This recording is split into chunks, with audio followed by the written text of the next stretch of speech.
south, and a big crowd in attendance as you look down on this spectacular circuit around the streets of Surfers Paradise. Australia's favourite holiday destination takes on a whole...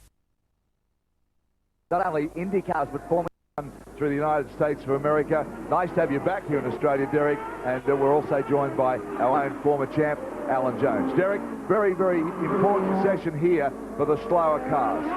That's right. There is 31 cars came here to try and qualify. David Kudrave, unfortunately, was a victim of the wall yesterday, crashed and cannot take part in the qualifying today.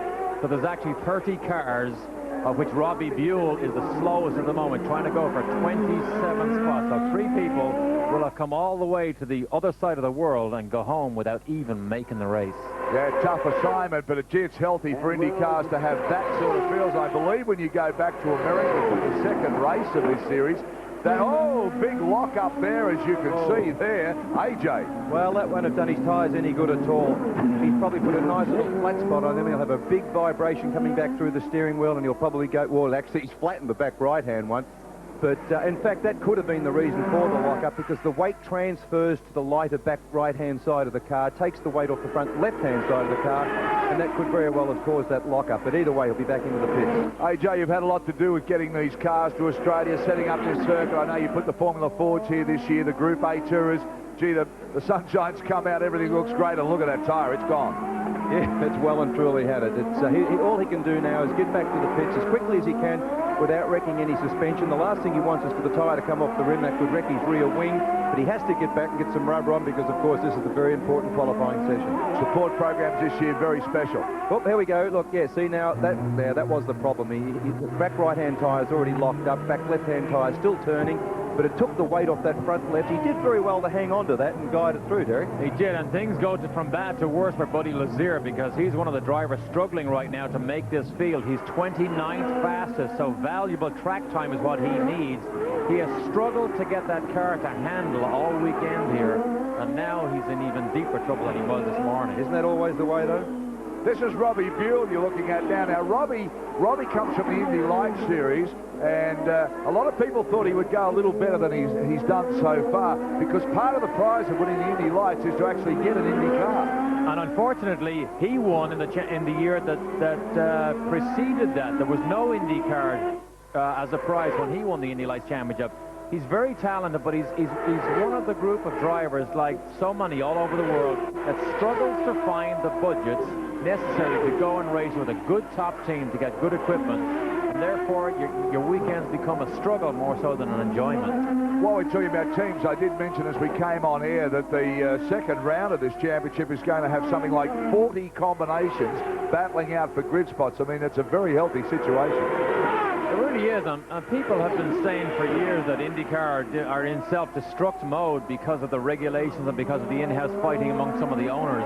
But I mean, as Bobby Rahal said to me yesterday, you can't help but look at the quality and depth of the field now and feel that it's bigger and better now than it has ever been at any time in IndyCar racing. See, Derek, I think you'll agree with what happened. The whole game's been lifted. Sort of 2 years ago, the also-rans, the low-budget teams, had very ordinary equipment, and with all due respect, very ordinary drivers. Oh, Gary Brabham taking a very tight line through there.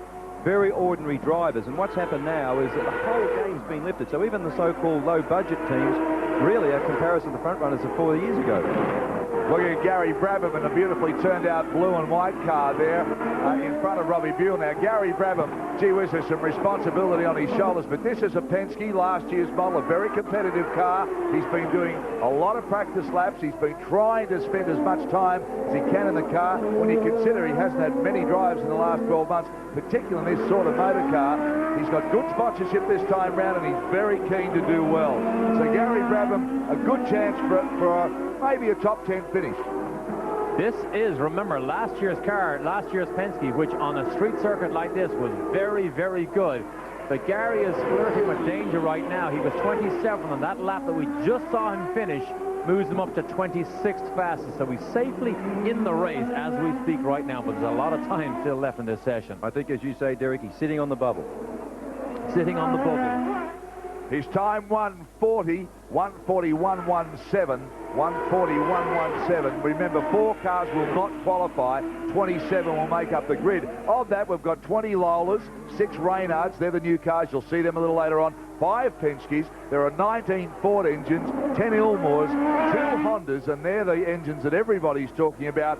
So a lot to cover when the second group come out. Yeah, it's a big ask for Gary Brabham because he hasn't been doing any testing. And we must remember the majority of drivers here today have had quite a little bit of off-season testing. He comes in quite fresh, so it's an uphill battle for him. Charles Stewart, pit side. Yes, thanks, Darryl. Just an update on the Gary Brabham situation. This morning, Gary was having a lot of trouble with the computer in the car. When he was coming out of the corners, he just wasn't getting any power. And they suspect the problem was that the computer mapping of the car for this circuit wasn't right. So what they've done is they've changed it over to the mapping from yesterday, and they're hoping that this afternoon is going to make the difference for them. Thanks, Charles. Now, that blue and white car you saw just streak past Gary Brabham, the pale blue and white car, driven by Jacques Villeneuve. Of course, his father, a legendary figure out of Formula One, Gilles Villeneuve. But this youngster comes to IndyCar racing, Derek, with an enormous reputation.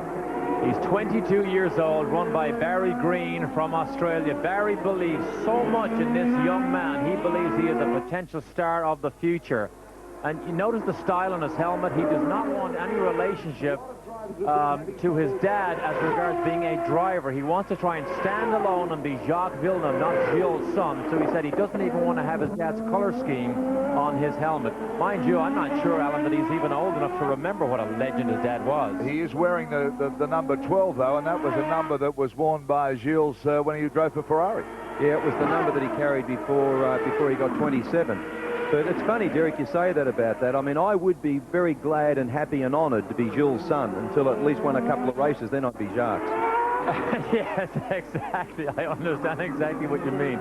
But it might be a measure of the character of this young man at such an age, 22, to be able to take that type of decision and to say that I want to go my own way and be my own man. So qualifying continues here on the streets of Surfers Paradise. There he is, the man himself, Jacques Villeneuve. Back shortly. Stay with us, Australia.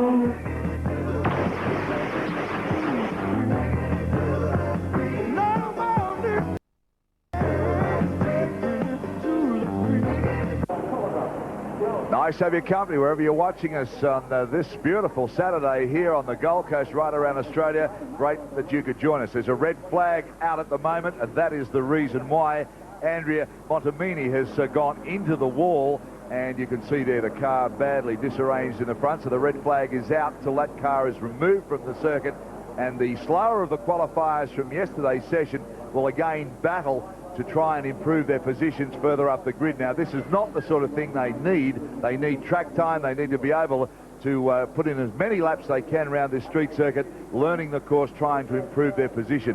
A lot of work will go into that car. I'm sure we will see it back in action a little later on this afternoon. Well, of course, the man that dominated the first qualifying session here, the man who won the race last year and also won the championship, Nigel Mansell, he was just blistering here yesterday, and we spoke to him straight after the session. Nigel, you're getting a clever boy in every single session so far. You've been quickest.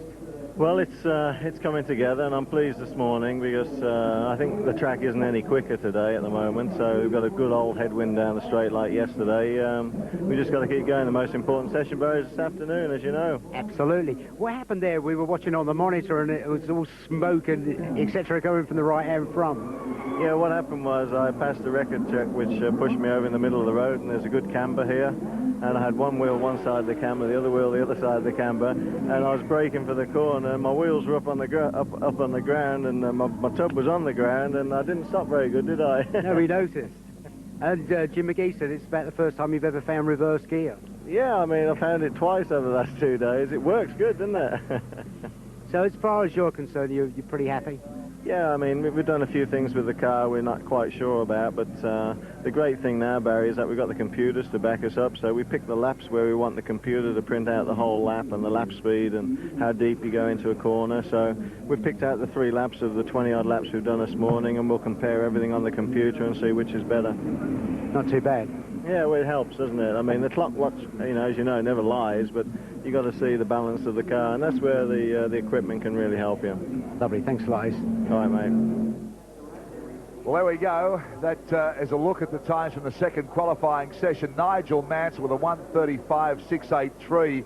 Now, 1:38.555 was his pole time last year, which is 102.095 mile per hour, or 164 0.281 kilometres an hour.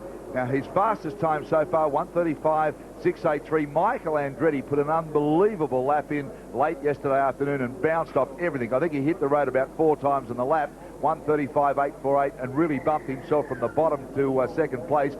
Paul Tracy had lots of problems so far this morning. Yesterday, they recorded a 1:36.398, and as you can see, Mauricio Gugelman, he's been going extremely well. Emerson Fittipaldi starting to find some form, and Al Unser Jr. So the big names are there, Derek Daly.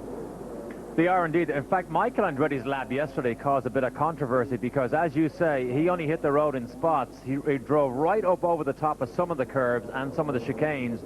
Now, you'll notice at the chicanes they have marker cones, and Wally Dolomite, the chief steward of kart and IndyCar, has said if you hit the marker cone, they will delete the lap. But Mansell, in particular, was livid that Michael Andretti got away with that lap time that he put in yesterday going over the curves. Well, as Derek Daly has just explained, we're going to show you some of that highlight lap. Look at this place, though. I mean, tell me there's a better racetrack in a better situation anywhere in the world. Absolutely fantastic. Well, we've talked about Michael Andretti, that lap he put in, that controversial lap, brushing the curbs. We'll talk to Michael Andretti, and you'll see some of this action now. Michael, debut of a new car. How's the rain night going for you? It's going pretty well. I think we still need to work with it a bit. Not perfect yet, but at least we're in there. You know, it's a good start, I think, for the whole team. You know, to be up in the top 3 and 4 every practice. So. Yesterday during qualifying, you were seemingly pushing the edges of the envelope. How close were you? You're always close. You know, you're trying to use every inch of the racetrack if you can, and sometimes a little more. You know, it's just. That's the way you go quick around here. During the last run, you actually went straight over one of the chicanes? Yeah, I went into the corner a bit hot. I almost spun going in. I locked my rear brakes, and then I just straightened out the corner. It actually screwed up the lap. I think that could have been a lap about as quick as my qualifying lap, but because I did that, it messed it up. Well, you're the only one who's got close to Mansell. You must be fairly happy about that. Yeah, we got to beat him. That's why we're here. Good luck this afternoon. Thanks. Well, Michael Andretti, fellas, very quickly, that was a pretty spectacular piece of driving, AJ. Well, I think it's great. I mean, that's what racing drivers are all about, going out there and giving it 11 tenths towards the closing stages of the deal, and that's it. Well, we have Emerson Fittipaldi there on the pit wall waiting. The red flag is still out. Derek Daly talking about... we're talking about now, Michael. I mean, he really was spectacular, as Nigel Mansell also is taking a break there too. But as you said, the way he drove, there were some complaints. There was, and we had the luxury of watching every lap that he did, and you saw some actually quite clean driving in that short piece there. Nigel Mansell relaxes. He looks very relaxed, in fact, before trying to go out here, because every official session he has been fastest. Okay, Nigel Mansell there. A lot more action to come. The red flag is out. We'll take a break, come back shortly. Nice to have you coming. Don't you go away.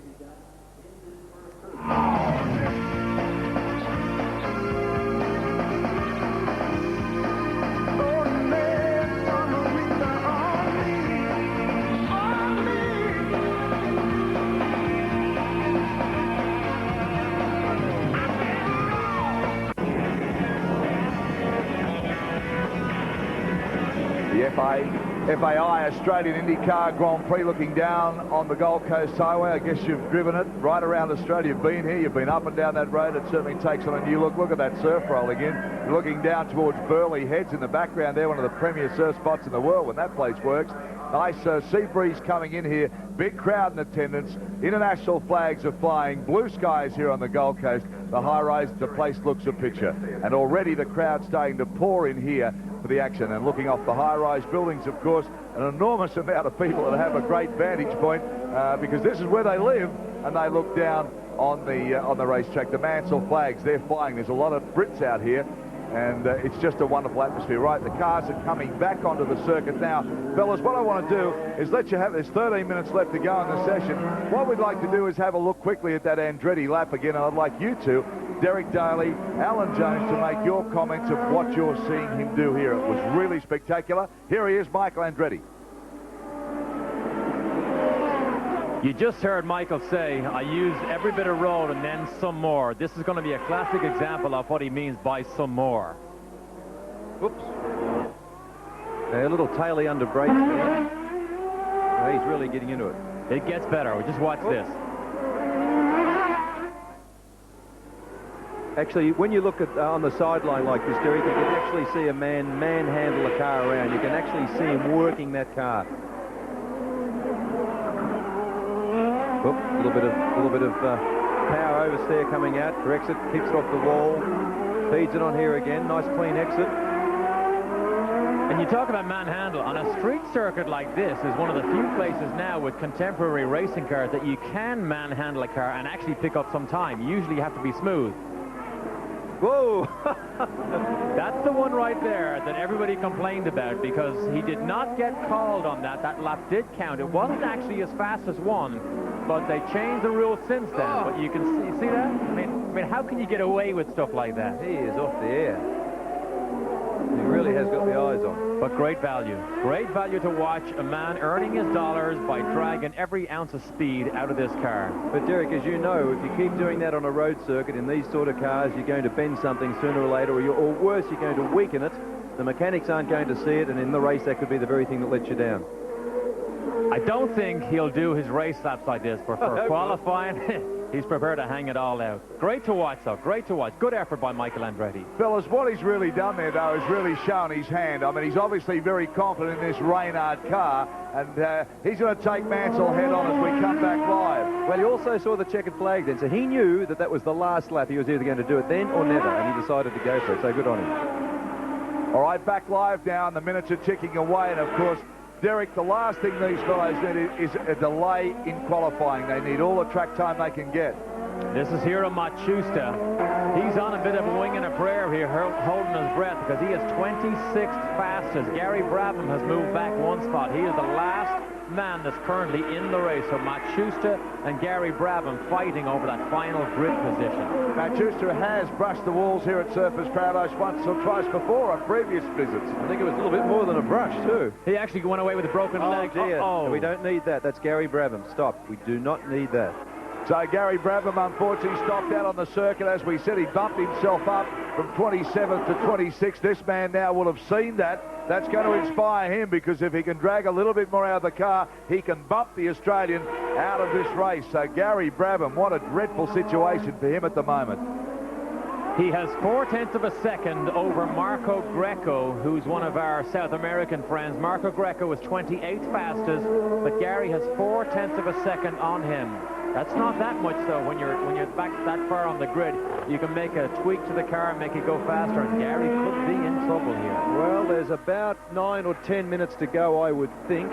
With a little bit of luck, they may just stop the session. They may get his car back to the pits and give him another go. I sincerely hope so, because it must be a terrible feeling for Gary to be sitting there in that position. 10 minutes to go in the session. 10 minutes to go in the session.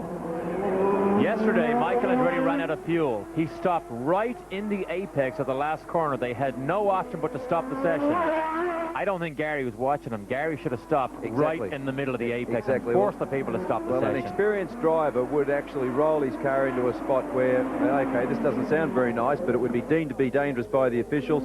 Therefore, they would stop it and drag his car back to the pits. Looking now at Scott Sharp and the Pac West Racing Group.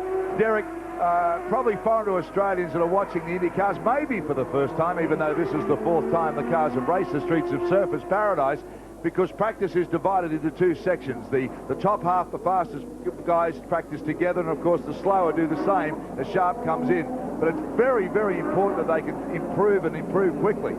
It is, and the reason they split the sessions is there are too many cars out on the racetrack at the same time looking for the clear lap. So they split them down, say instead of having everybody with an hour, half and half get 30 minutes. Everybody seems to like it. You seem to get a fair chance at a clear lap, which is so important when you run between the concrete walls here. Well, we do that in Group A touring cars as well, Derek, and the reason being is if they split it 50-50, there's more people running at the same pace. So therefore, you can't blame somebody. There's a black flag out there for somebody. Or is it a red flag? It's a bit difficult. If it's a red flag, that's good. They're going to stop the session, and that will give Gary a chance to get back into the pits and hopefully get going again. Red flag out in front here of the commentary box, of course, and that other flag denotes that there is a problem. We're just looking at some times here. Michael Andretti.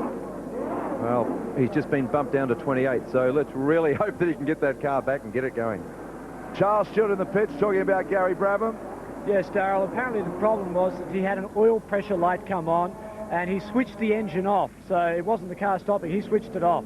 Good work, Charles. We've got Barry Sheen and Charles Stewart. They're prowling the pit area for you. We'll have all the information, AJ. Derek, if I had 10 minutes to go in the final qualifying session and I was laying 27th out of 27, my oil light could stay on.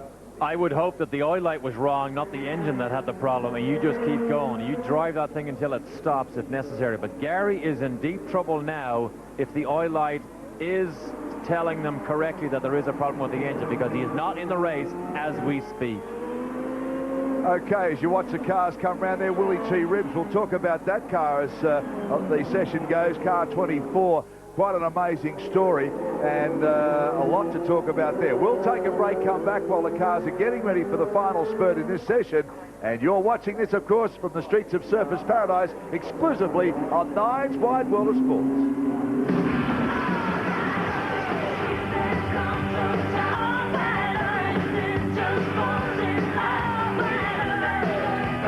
Flag situation here as you look down on the pit lane there. You can see the cars all stationary, lots of work frantically going on to get these cars back on the circuit. At the moment we're waiting for the damaged car to be removed, and Gary Brabham, gee whiz, he's had some bad luck right at the end of this session, but it's not all over for him yet.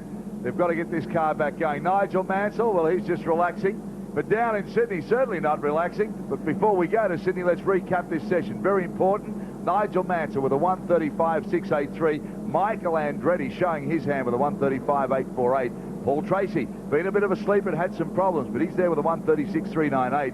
And then Mauricio Gugelman with 136.405. Fittipaldi, Unser Jr. Derek, quickly. Something we should mention, Gary Brabham is 28th fastest, but Montermini, we saw him destroy his car earlier. If Montermini cannot fix that car, I know he doesn't have a spare one, Brabham may get back in. So that's good news for the Australian. Keep your fingers crossed wherever you're watching right around Australia.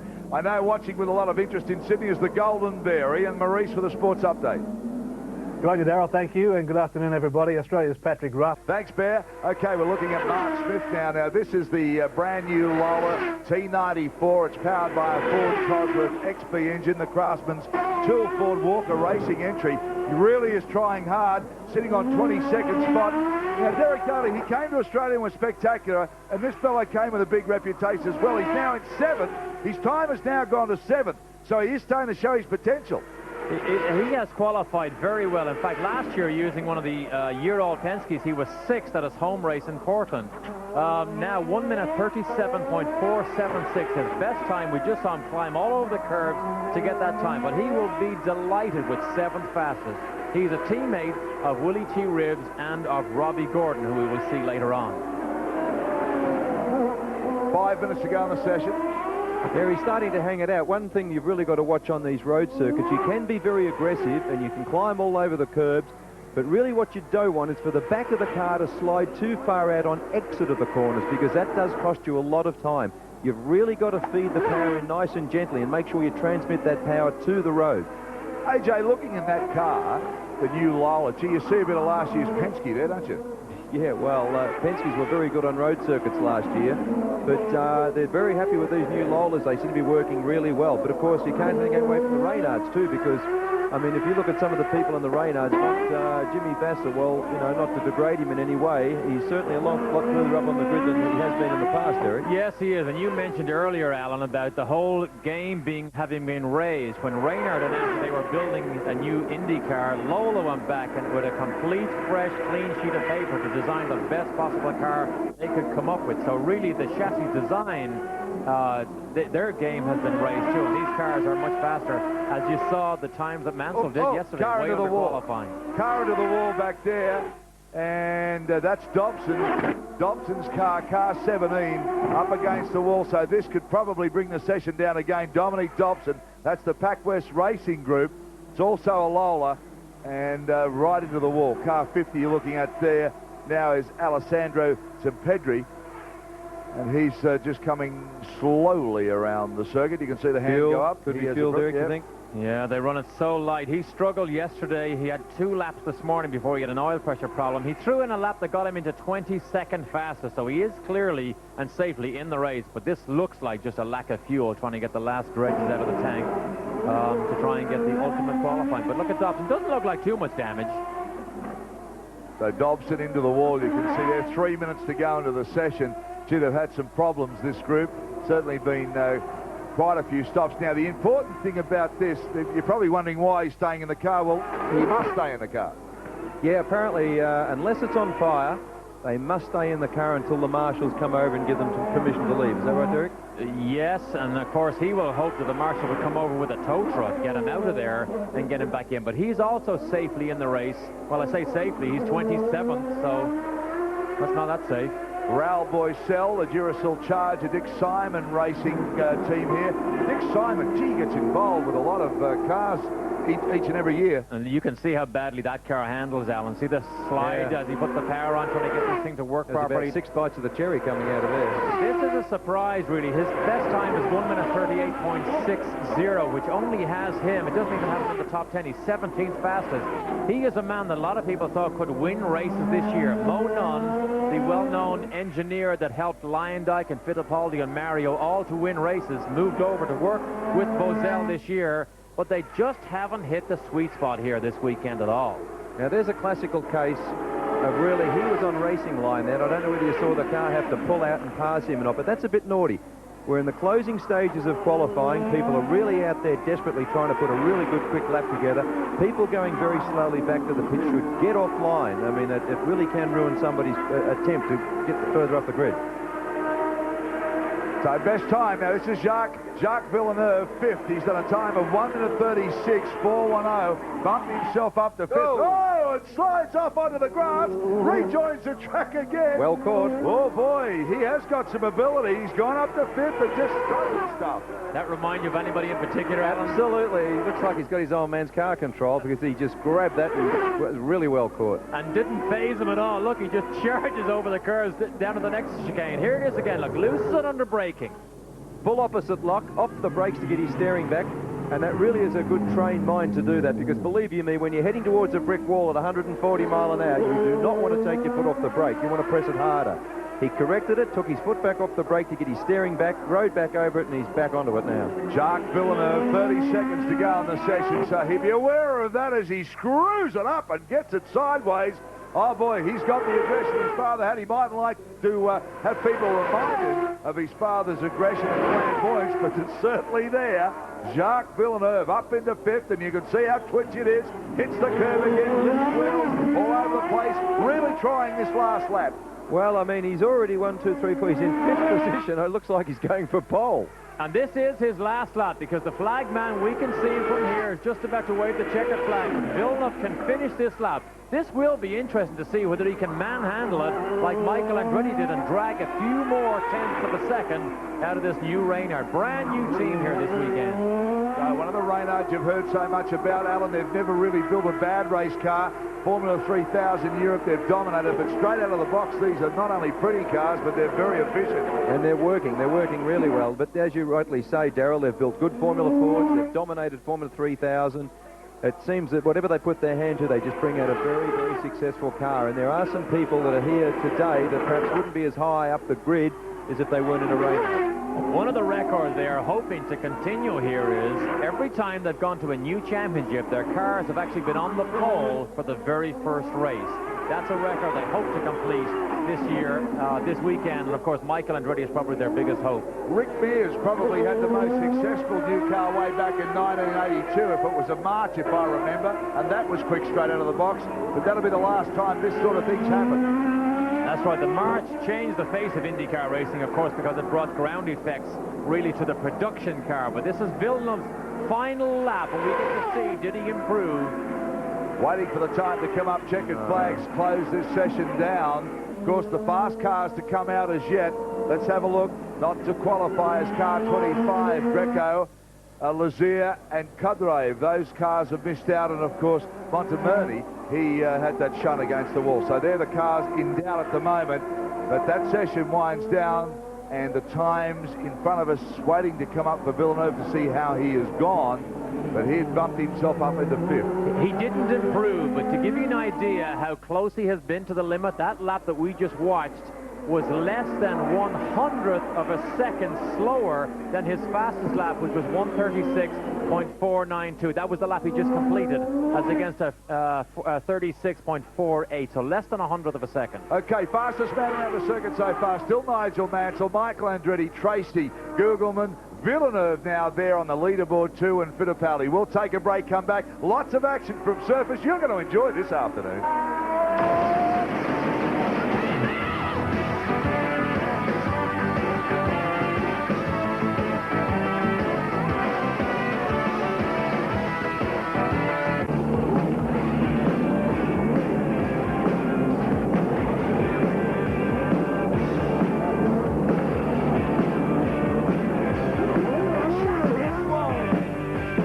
Welcome back, and we'll go back to Surface Paradise with Fabulous, don't know about that. Looking after the 9, why will the sports crew like we've never been looked after before. Emerson Fittipaldi now sitting pit side, and look at this.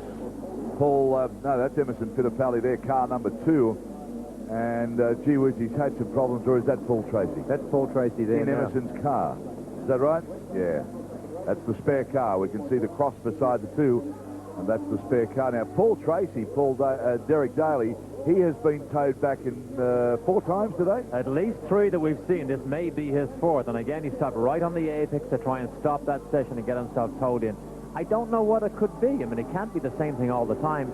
It's usually electrical, though. When you go out and it stops that early, it's usually electrical because you know they put enough fuel into the car. Well, one can only surmise that because he's in Emerson's spare car, or the spare car, they're fixing whatever went wrong with his race car.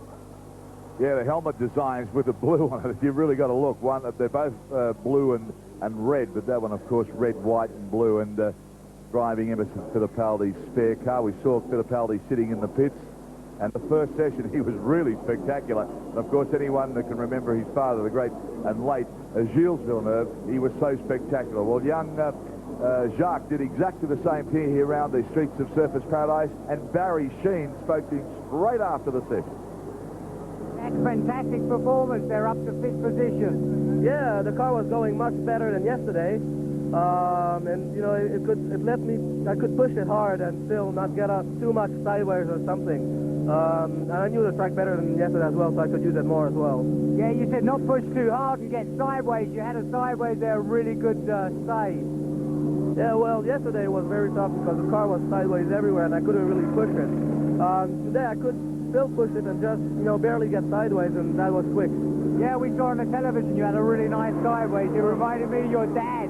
That one, I guess I braked a little bit too late and locked the rears and almost made it through the corner, but you know, it was safer to go across the chicane and hit the tires. I'm sure your dad's watching and he's very proud. Great. Thank you very much. Thanks. Yeah, well done, Baz. And of course, this is a nice young fellow, and gee whiz, he's right up here. Okay, cars coming back now. Derek Daly, green flag waving here now. This is a really important session because we've been told there could be some shower of rain in the morning. It's hard to believe looking at the sky, but there is some action coming up from the south with this cloud. So who knows? I mean, today's session really vital now. 25 minutes to go. And here is Al Unser Jr., the 3rd member of Penske's super team. They've added Al Unser Jr. He says he has taken over Rick Mears' position in this team. In fact, he even wears Rick Mears' helmet colors now. But Al Jr., he's never been spectacular in qualifying, but come race day, he is always somebody to keep your eye on. But he never quite reaches down to that magic bag and drags out that pole position time. Well, little Al, as he's known, he really, as you say, Derek, he knows how to pull it out on race day. But I think this would have to probably be, well, he's already been champion once, but I think he's in the seat where a lot of other guys would like to be, that's for sure. Yeah, I mean, people ask you all the time, who's the pick for the championship? I mean, so much can happen all through the season, but if I was to pick somebody now, I would still go with Al Unser Jr. because he understands what it is to win a championship. In other words, it takes 16 races to win a championship, not just a spectacular afternoon once in a while. Well, he's following Emerson now. I believe it's Emerson is behind. He's currently in 7th place with a best time of 1 minute 36.98. Here's Emerson now. We've gone on to him, chopping the chicane a little bit, going down to the A&A Hotel. And here's Al Unser Jr. right on him. They have spent most of their winter testing the new D version of the Ilmore engine. Now, Bobby Rahal. Rahal takes the Honda for some lawn mowing exercises, but on the, of course, this is the new Honda engine, but I mentioned the Ilmore engine. The feeling is that it still does not have quite the horsepower to match the Ford engines that is enjoyed by people like Nigel Mansell. Bobby Rahal looking at that car now. This Honda engine, if we can perhaps have a listen to it when it gets onto the main straight, because it certainly has a very, very distinctive note. It sounds quite different from the other cars here, and if anything, it sounds like it's a little bit off, or there's a couple of leads off. Yeah, well, it's not an attractive sound at all. In fact, it's exactly what you said, Darryl. It sounds like a Ford or an Ilmore with two spark plugs missing, but I believe that's in the timing, Derek. What they've done is they've changed the firing order on this engine now. They're very coy about giving information out about this engine. It's the third specification engine that Rahal has run during testing. He says this will be the definitive one that they will use throughout the year, but it is very interesting to note that Honda's approach to this is totally different to everybody else's, and all you have to do is listen to the engine to know it's very different.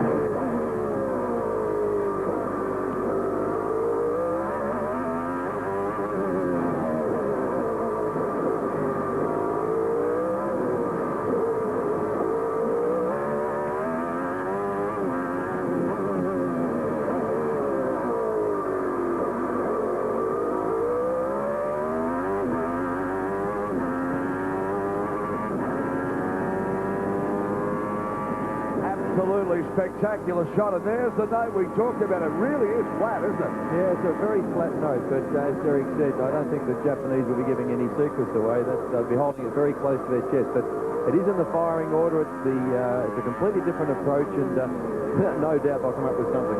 Derek, let's have you talk us around a lap here with Bobby Rahal. This is spectacular footage. And this will be a phenomenal shot tomorrow, because on street racing circuits, under braking for areas like this here, you can close right up under the gearbox of the car in front. And all through last year, back in the States, we had spectacular shots from this particular camera shot on Rahal's car. Well, he's in the lowly 15th position at the moment with a 137.911, so he won't be at all happy with that. So you're riding the streets of Surfers Paradise up around the beachfront area now. You've gone through the chicane. What about this? Fantastic angles. Have a look at them go through the chicane. It's almost hardly a change in attitude. Bang, through we go. Bang, again we go. Fabulous stuff. The high-rise buildings as we go into this back part of the beach area. Narrow neck, they call it. Certainly looks narrow from this angle. And this is the link road that will bring us back onto the Gold Coast Highway you're so familiar with right around Australia if you've been on holidays. Bobby Rahal there, Barry Sheen, pit side, with a report on the Penske. Yeah, I'm down here, Dadler, at the Penske pit. I was asking the guys what's gone wrong, and Derek Daly hit it absolutely on the head. It must be an electrical problem, because every time Paul goes out, he gets to a bumpy part of the circuit and the engine just cuts out. The really strange part about it is, though, Derek, the fact is he's done it in his own car, and he's driving Emerson's spare car at the moment, so our guess is as good as theirs, I suppose. Oh, there we go. Big accident Honda. here. Talk about Car Honda. number 10, this is Mike Groff. This is the other Honda engine car. Let me tell you, this is a major accident. You can see the tyre on the front of the suspension collapse. The white tyres he has behind him are part of the wall, the protective wall here. AJ, that's been a big one. How strong are these cars? Look, he just get out of this. Well, that's what he's done is he's actually, those tyres that lay up against the concrete, and they're meant to cushion your blow before you hit the concrete, and he's obviously got them caught up in between the front and rear wheel and dragged them up the track with him. But the front right-hand corner, as you can see, the tyre laying back there like that, that's not really as bad as it looks. As long as the monocoque is okay, that's the white part there with the lettering on it, as long as that's all right, all the rest of it really can be repaired. Now, this is the corner, Derek, that we've seen a lot of action already on this circuit. And again, this will definitely bring out a yellow or a red flag. I believe they'll have to stop the session because there's way too much debris out on that track for it to be safe for everybody else. But Mike Groff, a teammate of Bobby Rahal, we just rode around with him in the Miller Genuine Draft car. This is the second team car for Honda, sponsored by Motorola. This, in fact, is the 93 car, last year's car. Thankfully, he didn't do that type of damage to a new 94. This may, in fact, be worse than it looks right now because of all those tires that are on the side of the car. Well, there you go, and you can see the debris coming off it. I don't know if it's this racetrack's been opened up quite a bit. We mentioned those corners to you earlier. those chicanes have been allowed to breathe a little bit. Maybe the pace of going through there is causing that. There it is. Now, Alan, what do you see there? Well, he's come into where the car is now coming in right now. That's about where you start to lose control, and where it is now, he's slid too far to the right. He's clipped the tyres on the on our left-hand side of the screen, and he's dragged them right up where you see the car now just moving very, very slowly. So what he's done, he's come through the chicane, drifted too wide, hit those tyres, and then dragged them to the other side of the circuit on the exit. Yeah, well, you can see now there's a lot to be cleaned up in this situation, but as the boys have said, now we're going to show you this chicane. You can see the angles. This is where everybody's getting in trouble. Oh, wow, what about that? Was that Andretti? That was Andretti. He's actually going for the altitude record here this weekend, I think. If you don't think this circuit's spectacular, that's exactly the area where Mike Groff went off. Okay, that's the situation we have here. That's looking down onto the chicane from the high-rise building here.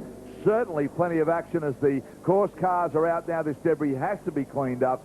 Ford have supplied some magnificent vehicles here to Surfers Paradise. Ford Motor Company very, very involved indeed. Mansell's time. We'll come back to the moment. We'll take a break, bring you all the action this afternoon. There's so much going to happen here in this session as they get the racetrack ready. Stay with us. Plenty of action to come, live from the streets of Surfers Paradise.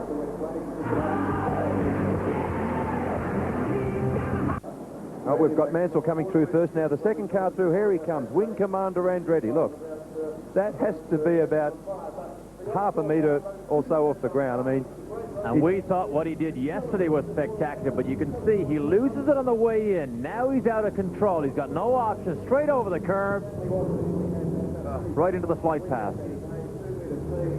Well, the Reynards are strong. Well, when a car gets up that high, you know, here he comes again. When it gets up that high, you really haven't got too much steering left in the front.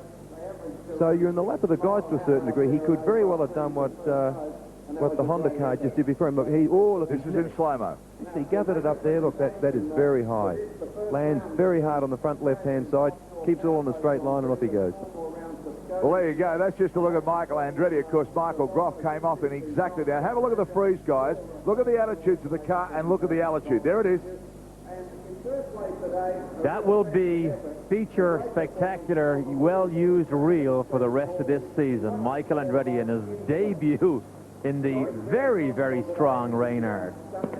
Okay, so there we are, the circuit. You can see the yellow flags are being waved. They'll get everything back underway shortly, but Rick Mears, one of the great legendary figures of IndyCar racing, fantastic driver, the master of the oval circuit, and Barry Sheen is now with Rick Mears. So once you retire from racing, life was going to be a bit easier. I've been watching you running around like a fly. Oh, it's still involved, you know, trying to help out wherever we can, but things are going well. You know, we've got all three cars going. We've had a little bit of a problem with Tracy's car, but, you know, hopefully we've got that sorted now and just get this show on the road. Yeah, it was quite funny because Al Unser, being the new team member, he seems to have had the most trouble-free run so far. It happens that way, you know. Some days you do and some days you don't, and this happened this time. You know, Paul's been having a little bit of a problem here, but, you know, I think we've got it sorted. Yeah, we'll find out here shortly. What about Emerson? Is he happy? Emerson's doing well. All three guys are pretty happy with the cars, the way they're working. You know, still fine-tuning on them a little bit, but I think we've got good race cars as far as the race setup goes, and that's really going to be the key. Enjoying retirement? I am, very much so, very much. Thanks a lot, Rick. Thank you. Rick Mears, and a very special bond between he and, of course, the man who owns the team, Roger Penske. Have a look at this. Keep Indy at Surface Bay, one Gracie. Indy's hot, Nigel's hotter, and we're the hottest. Plenty of Brits out here. Hey, that's good. That's the sort of atmosphere and enthusiasm we want. That's what it's all about. That reminds me of Monaco. You go to Monaco and see those signs on the boats around the waterfront. That's the same sort of atmosphere. Yeah, except it's about 10 degrees warmer. Derek Daly. And if he qualifies in this car, if he can't go back to his own, this will be the car that he'll have to start the race in. So he better like it. Emerson Fittipaldi in his car too, so any confusion there with the numbers, just look for the cross. Helmet colours can look a little bit close in this team, even now that you've got little Al in his red and white helmet. Yeah, and particularly if they're all running together now, the whole three of them are running 1, 2 and 3 on the track, so they'll be looking at each other, I guess, to try and find out where they can pick a little bit of speed up and maybe even look for a tow. Emerson Fittipaldi doing his thing, of course, a winner here and a big winner in a controversial race in a rainstorm hit just 2 years ago. Nigel Mansell, of course, won the race last year. Problem Mario. here. Mario Andretti. Mario Andretti is going to bring this qualifying session to a halt again. Well, we're having no luck here at all. This circuit really is getting people by surprise. The drivers that I've spoken to love the changes to the track, but boy, oh boy, we are having a few problems here. This is not helping anybody's cause. No, and Mario had his fair share of problems anyway without what we see happening here, because, believe it or not, Mansell, his teammate, is on the pole. Mario is 18th fastest at the moment, and obviously he has no chance to recover or do better than that. You're not going to believe this. This is the same part of the circuit. We've come back to that exact same spot again. Well, it's a difficult corner because you're going through a really quick right-hander, and no sooner are you through the right-hander than you've got to jump. Actually, if we stick on these cars now, we'll come up to the very corner I'm telling you about. They go over here. Here's the right-hand part now they're coming through. It's quite bumpy, and then they go into the left-hander. And your car is, you're going through that right-hander, so the inertia is pulling the car out to the left, and you've got to drag it back in and brake under those bumps, so it's catching a lot of people out. It's hard to see how far Mario is off the track, but he may be far enough off that, in fact, they won't have to stop this session. Hopefully, in fact, there it is. They're able to pull him back. But, it looks like it was just a major engine blow-up. I don't see any damage on the car at all. No, he didn't hit anything. They were pouring water over the engine cowling there to cool things down. I think you're right, Derek. I think it's just a let-go. Well, rather today. Another Penske. Not again, and I think that... Is that Tracy? Yes, yep. It is. It's Tracy. Now, this keeps happening. Every time he goes out, this is the situation we end with. Cruising around at such a slow speed. And it's happened to him in two different motor cars. This time he hasn't managed to stop it on the apex of a corner either. This is not good. Tracy is currently 4th fastest. Realistic chance to drag this car up onto the front row of the grid. It's hard to believe that the millions of dollars they spend on these racing cars and some little electrical gremlin can keep stopping this car, both cars, every time Tracy gets into them. Well, there's no doubt about that. I mean, Barry Sheen has spoken to the team. We've heard from Rick Mears, and here's the other two cars out on the circuit, but Paul Tracy is the one having problems. That's Emerson Fittipaldi. Car number 2 coming up to the chicane. We've had so many problems here today. As I said, the track's been opened up. It's a little better there. Well, Alan, you've been around in a touring car, is it? And you drove here before in the little BMW. Are the changes to the track that noticeable from a driver's point of view? No, they're not really. In fact, I think from a driver's point of view, they've improved the circuit. They've opened up a few of the corners, giving you a little bit better vision. I don't think it's any more bumpy or any less bumpy. The only other thing I can see, which is improvement, they've, instead of putting kitty litter on the chicanes, they've put nice green grass. But that doesn't obviously affect the performance of the car on the circuit, so I don't think they've altered all that much at all. 15 minutes to go in the session now. Best time for Mansell, 1 minute 35.214. That's his time. But we're looking at Emerson Fittipaldi at the moment. He's sitting in second spot, bumped himself up second quickest.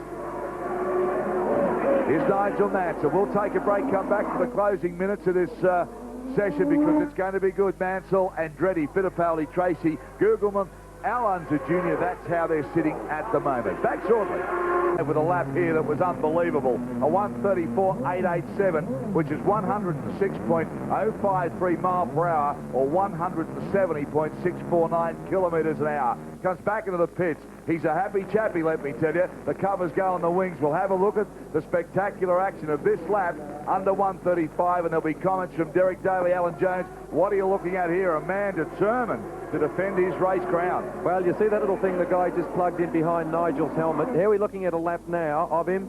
He's coming through. He really is trying.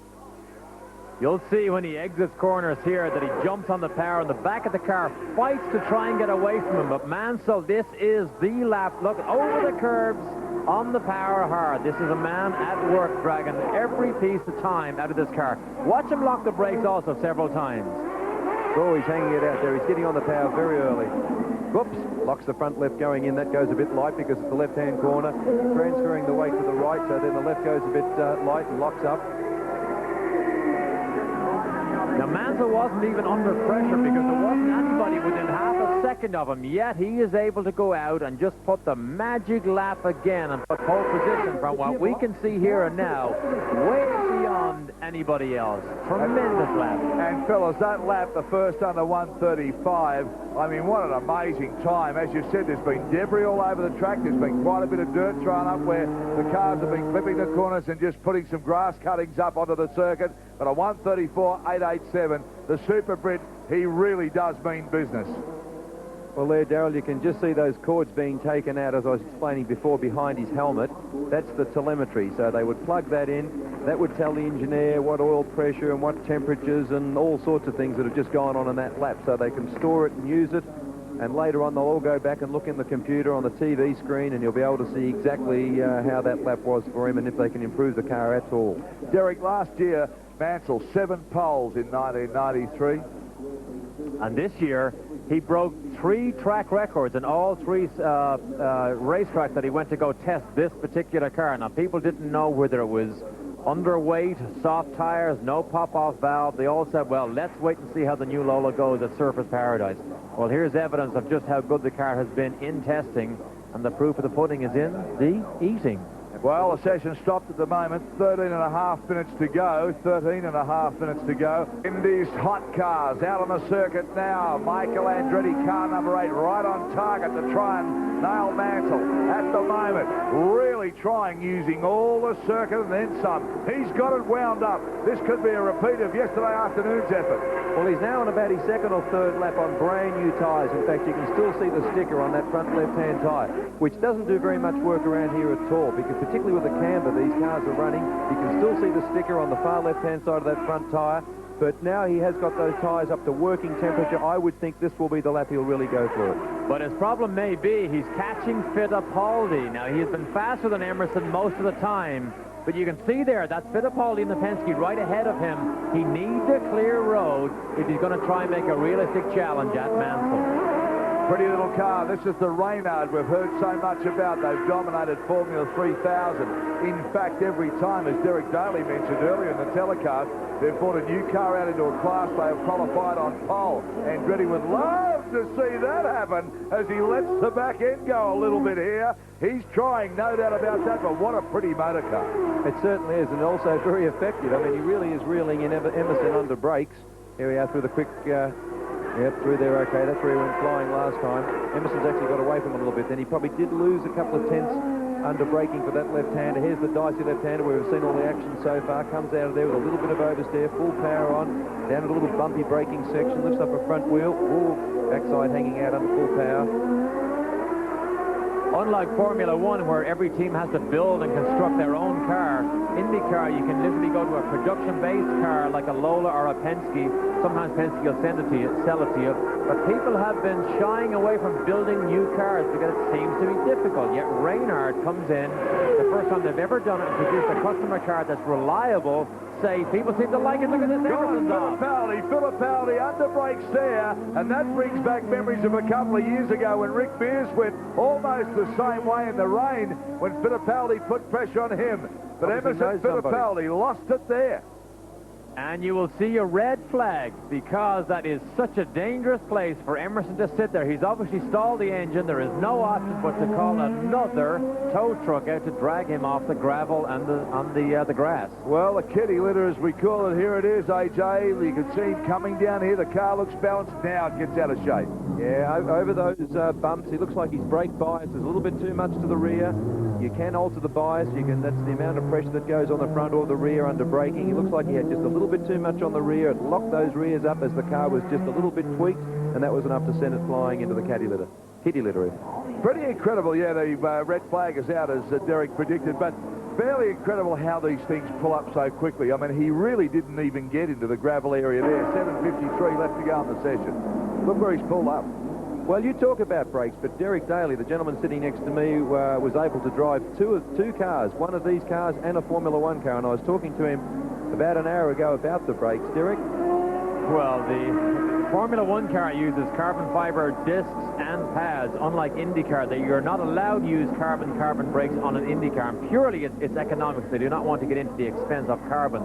But a Formula One car, the braking ability is absolutely astonishing. That's the only word you can use. You can go so late, whistle right past what you perceive the braking point to be, get your heart up in your mouth because you know you're going to crash, jump on the brake pedal, and still make the corner. Absolutely an astonishing performance level increase from what I remember from Formula One, and I'm sure even they weren't that spectacular even the last time you drove, Alan. For one horrible moment there, I thought you were going to say they didn't have discs when I was driving, but no, I understand what you're saying, Derek. Thank you. Yeah, Derek, quite a coup to drive the Williams Formula One, and of course the Lola that Nigel won the championship in. You know, I mean, that's a lot of respect for you, a lot of faith in your ability. And the good thing was I got it to do 1 week apart, so you almost got a direct back-to-back of what the cars were like. Now, you really can't compare an apple to an orange because the regulations that IndyCar runs under are so totally different, but it really was a fascinating exercise to just get a feel from the cockpit and behind the steering wheel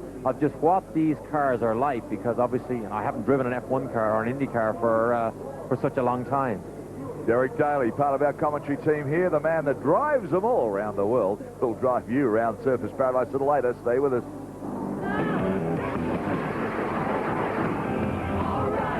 Driver you should be pretty familiar with, Mauricio Gugelmin. This is the Hollywood IndyCar Chip Ganassi Racing team's second entry, currently in sixth spot with a time of 1:36.405. A very experienced driver, quite a number of years in Formula One, went over to IndyCar Racing late last year, made an impression in a car that was still being bolted together.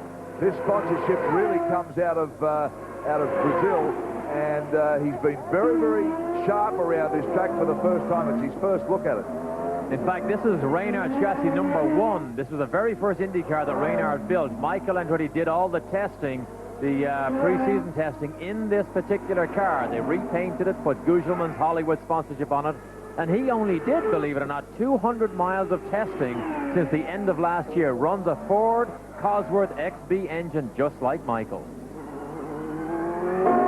So there we go. Mauricio Gugelmin doing the best he can to get onto terms with his circuits. Now this is Stefan Johansson, another ex-Formula One driver. As we said, we haven't mentioned or haven't seen much of Stefan so far, but gee whiz, he adapted to IndyCar racing very, very quickly. He made inroads on the ovals, and that surprised us here. Was it a big surprise over in the States?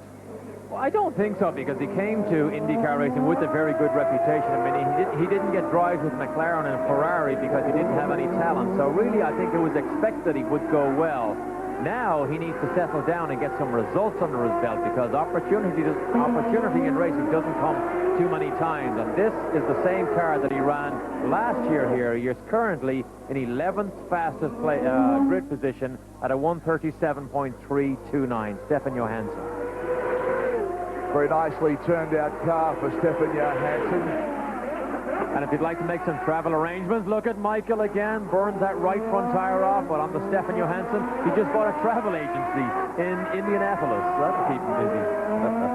Well, look at this, Michael Andretti. He has been, without doubt, the most spectacular driver around the streets of Surfers Paradise since he came back into IndyCar racing and first hit the streets here yesterday. He has been hitting walls and curbs and brushing things and just throwing this Reynard around in an attempt to really put a halt to Nigel Mansell's pole time. But, geez, look ragged at times. Watch him here. See what I mean? Where Mansell looks a lot smoother. This guy is throwing the Reynard around. Actually, this is going to be quite a quick lap, I think, Derek, because he went through that chicane. Even though he put wheels up on the curve, it was fairly clean. It was clean. You hear the squeal of the tires again as he jumps on the brakes when he gets through this tight, twisty section here. The new Ford XB engine that he's using in this now revs to 13,500 revs. They say it's almost 800 horsepower. We heard Carl Haas earlier say it's close, but he's currently 9/10 of a second behind Mansell. Let's see what this lap is. So Michael Andretti wound it up. You saw that as you go around. Let's have a look. Waiting for the time to be adjusted. There we are. That lap was a 1:35.569. Oh, no, Teo Fabi into the wall. Into the wall, Teo Fabi. And you can see the debris and the wreckage around there. Teo Fabi, we were just saying a little while ago that he looked so tidy in the way he was using the street circuit here. but he's gone off in a pretty big way there. That's our corner again. That's the same corner. There's got to be something up there on the road. There must be. That's the third or fourth car now that's been in. Right. He's in a greasy part. Back's coming out. Yeah. Well, he was way over to the right, and it is quite dusty over there. So whether he's just gone in a little bit too deep, lefty's turning in a little bit late, run out of road literally, and hit the fence on the right-hand side on the exit. But either way, bad for him and looking better for Gary Brabham as the session continues. I don't know about that. Another look now. Derek, what do you see here? He is very wide. Exactly. He's drifting now. See the back of the car begin to slide around. The problem is he can't correct that drift and slide. Look at the front right-hand tyre, though. What can you see? Oh, he's got a puncture? Yeah, front right-hand tyre. No doubt we about can it. just have a look at that again. If we can get one more look at that, you can see the front right tyre. Took us 3 times to have a look at it, but it's quite evident that that's... Fingers crossed they get it right. Winning to the left, winning to the right. The boys are feeling hot tonight. See that? The Penske's and the Reynards make up every other position in the top 12. Now, we still watch Fernandez here.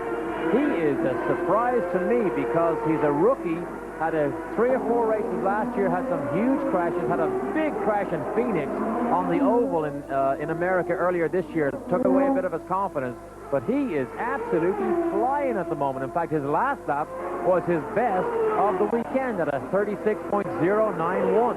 Yeah, when you think about it, we've talked about Reynard, that they can build a car in any class, come out and snatch pole. That's the heritage of this racing car company. And if it wasn't for Mansell, they'd have done it again. Well, they could have done it again. Well, exactly. They would have done it again. I can guarantee you the Lola customers will be saying that Mansell has some special treatment, but there is only 1 more minute to go for Reynard with either Fernandez or Michael Andretti to try and snatch the pole position from Nigel Mansell. Nigel at the moment is out of his car. The car is back in the garage, and Nigel is relaxing in the pit lane. No doubt about that. He's pretty confident he's got it. The car's been parked, the covers have gone up, the doors have come down, and he's just relaxing. Fernandez, though, as Derek said, a rookie, and a lot of the finance for this team, I believe, comes out of Mexico. 90% of the finance for this team comes out of Mexico. The rest is from Rick Gallis himself. So now Fittipaldi increases his speed. He is now 3rd fastest at a 96.023. So the elder statesman of the Penske team is 46 years old. He doesn't like you to remind him of that, but he's the elder statesman of this Penske super team. Yeah, marvelous driver, plenty of experience, and 47 years of age. We've just been corrected, but he just gained a year in the last 2 seconds. He'll even hate that even more than 46, I'll tell you. But what amount of experience? I mean, he's won in Formula One, he's won the championships here, he's won the IndyCar championship, he's won in the Indianapolis 500. There's very few races in the world that he hasn't won or dominated a class at some stage. He's always quick. He loves these sort of circuits. I mean, he adapts to anything that he's got to drive, and any car he's got to drive, and the session's coming to a close in front of him now with the checkered flag. But he's a marvelous tactician too. And this is the last opportunity he has to get himself up onto the front row of the grid. We're watching his time. He doesn't do it. He doesn't get onto the front row of the grid with that last gas effort. So Emerson Fittipaldi, as we watch Bobby Rahal come through. Oh, and there's a big lose, and that's Michael Andretti. Well, I tell you, he's tested fate coming through these chicanes all the time. He's been on the circuit, and again he's had a spin, but boy, oh boy, doesn't hit anything. Well, believe it or not, that is the same suspension on all 4 corners that he started the weekend with. He has hit everything. He's hit walls, grass, curbs, tires, racetrack occasionally, and he still has the car in one piece, but he's on the front row. Well, you could never say that he's a trier. Here's a replay coming up. You'll see him come in a shot now, loses it, up onto the grass. You see how quickly, when a driver knows exactly what he's about, how he can pull these cars up. I mean, he's been pretty lucky. Where he's gone off, there has been some area for maneuver. And it was a simple case again of locking those rear brakes, under braking as he turns in, loses control of the car, and that's it. You're along for the ride and across the grass. Well, little Al Unser Jr. sitting out on the circuit right under where the checkered flag is, still sitting in the car. officials are coming up behind him. It's not the best of places to sit. I know everybody's now slowed down, but right out in the middle of the racetrack under the checkered flag, we look at Michael Andretti. Now, the reason they're staying in the car, that's what they're told to do. There's little Al now being pushed off underneath the start-finish line here, where the checkered flag is above him there. But you're not to get out of the car unless, of course, there's a fire. You must stay in the motor vehicle. That's right. That will expedite the removal process, so Michael stays in there. Of course, he knows the session's over now, but we said it earlier on, I have never seen as many stoppages in an official qualifying session as I saw this afternoon. But now remember, the reason they do it is for safety reasons. You can't have cars whistling by at 150, 60, 70 miles an hour when stalled vehicles or damaged vehicles are sitting on the racetrack. So they do it for safety reasons. Well, interesting here, Mansell is now his first championship point, you know, because of his pole position. He's won pole, and that's in defense of his title. So from race one, he's scoring points. Mansell has such a huge, almost a cult following all around the world because he is a spectacular 10-10 give it everything you have type of driver. He's brave, he's great to watch, and he has this ability to work with the team and get the best from himself and the people around him, and therefore the best from the car also. Yeah, Derek, I'd say a lot of that's changed since he's gone to America to live and got involved with Indy cars. You know, in his Formula One days, he could be pretty touchy, could be hard to interview. I know I've chased him up and down pit lanes and out of motorhomes in Adelaide many a time, but from the moment he went to America and from the moment the pressures of Formula One were off him and he joined Indy cars, his personality has changed. And I did an in-store appearance with him here at Kmart at Burleigh Heads on the weekend, or the week leading up to the weekend, and I'm telling you now, he stayed there till everybody had their autograph. He stayed there for photos with babies. His attitude and personality has definitely changed. I think you are right there. I think he was very conscious of the bad attitude or the bad reputation he carried to America with him, because people almost expected him to be this difficult to get along person. Personally, I've never seen that. I see a man that's totally focused and has tunnel vision and knows exactly what he wants and knows how to get it. But I think if you ask him what he's enjoyed most of all since leaving Formula One, he enjoys a new lifestyle, a completely new and different lifestyle, living in Florida, on the water, likes to play golf, but most of all, he likes to spend a lot more time at ease with his family. Also with Rick Gallis, team owner, two very happy people. Rick, this is what you expected? Well, maybe not quite as high, but we had really good winter testing, and our guys have done a terrific job, and Adrian is really showing his maturity here, and we're extremely happy to be fourth right now. Adrian, this is only your 6th or 7th race in Indy cars. You're pretty happy about where you are today, I guess. Well, I'm very excited. You know, it's last qualifying was a little bit of like a, you know, soap opera. You know, all the things were happening, a lot of accidents, and I was still lying 21st. And so I just needed one lap, and we did a last-minute change, which I really have to thank the crew. They did a terrific job in change things on the car just very quickly. Rick, last year you had Danny Sullivan and Al Unser as well as Adrian. A lot of people may have been wondering why you only kept the rookie.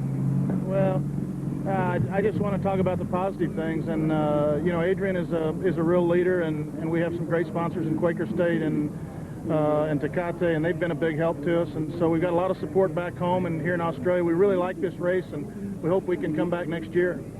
Adrian, tomorrow, another big day. What are your hopes and expectations? Well, I want to finish, you know, because the more I run, the better I'm getting, and if we finish the race, I think we have a good season. And I just want to thank everybody in Queensland. They have been great, and I love this place. I hope we can come back here. Thank you very much, both of you, and good luck tomorrow. Thank you.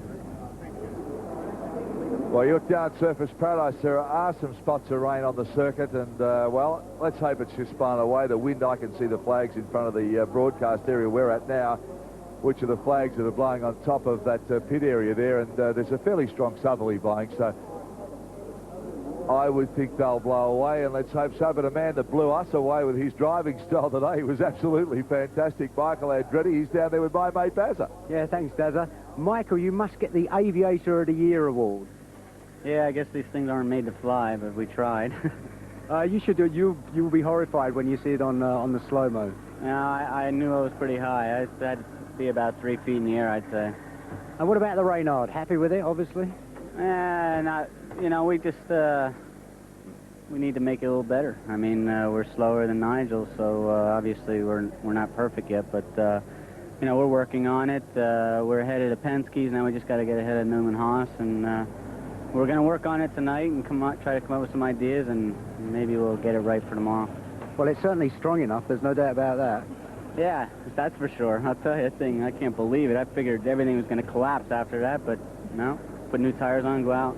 Rub it down and away you go. In the last couple of laps of that session, were you absolutely on the limit? Yeah, I think the last lap we would have, if I wouldn't have spun off, I think we would have been in the low 35s. Unfortunately, I didn't make it around the finish, but it wouldn't have made a difference. All right, best of luck anyhow. Thanks. Thanks, Mike. Well, there we go. Michael Andretti talking to Barry Sheen. You can see the wind blowing in the flags there. So I think everything's set for a very exciting race tomorrow. And Derek Daly, when we see that session there, we know that Mansell is so quick. Andretti is so aggressive. I mean, I've never seen anything like that. Robbie Gordon, we thought was spectacular last year. And then Fernandez, that's great to see. Al Unser Jr. is such a sleeper. Tracy, I mean, if he gets the thing sorted out, he's so quick. Gugelman is always very, very fast. So, I mean, this is shaping up to be, without doubt, the best IndyCar race we've seen here. That is the point. People thought this would be a spectacular season. What we've seen so far bodes well for the rest of the year, but just think of what can happen tomorrow. Michael Andretti is spectacular in the opening laps of races. If Mansell stays ahead of him, Michael will dog him all afternoon long. But I think as I look down the top 10, it's interesting to see that there are only 2 Lolas in the top 10. And then add the 3 Penske's, that's 5 cars. The other 5 are all the new 5 Reynards. That is an interesting point, something not everybody expected. All right, well, of course, now we're going to look at the non-qualifiers in the first group. This is Lazaire, Kudrov, Greco, and Gary Brabham. Well, what do we say? I mean, he tried his hardest here today, and the non-qualifiers, he'd be so disappointed because that car he thought was going to be competitive enough. Okay, but we're not sure yet that Gary is not in the race because we saw earlier in the first qualifying session a big crash for Montermini. That car is very, very badly damaged. We believe he does not have a spare car, so if he cannot go to the grid in that particular car, Gary Brabham, we think will get to start. All right, well, let's keep our fingers crossed and let's hope Gary Brabham does get a start. Well, there's been a bit of rain. Yeah, a little bit of rain coming down now. How will that affect you if this happens tomorrow? I will be pretty happy with that because being a Brazilian, we're quite used to driving the wet weather, and I think it's very unlikely that will happen, but who knows? Now, you qualified very well yesterday. You weren't able to quite match that today. What was going wrong? Basically, we tried a few things this morning, and we lost a little bit our way. We tried to put the car back the way it was yesterday, but somehow this low speed, we never generate the same mechanical grip as we had yesterday. Therefore, I couldn't match my time, and also the practice this afternoon was just a joke. Everybody going off, so you never got a rhythm to do a couple of laps. What is it about you Brazilians that make you such good racing car drivers? I don't know. I think we start quite early in go-kart, and our traffic in Brazil is a bit mad sometimes, so we learn how to drive quickly from early age. Well, thank you very much, and lots of luck tomorrow. Thank you. Yeah, very quickly, Derek, another thing that makes them very good drivers from Brazil is the fact they get so much backing from the country, something the Australians could do, particularly with Gary Brabham. Well, I think you're right there because I think what people don't understand is just how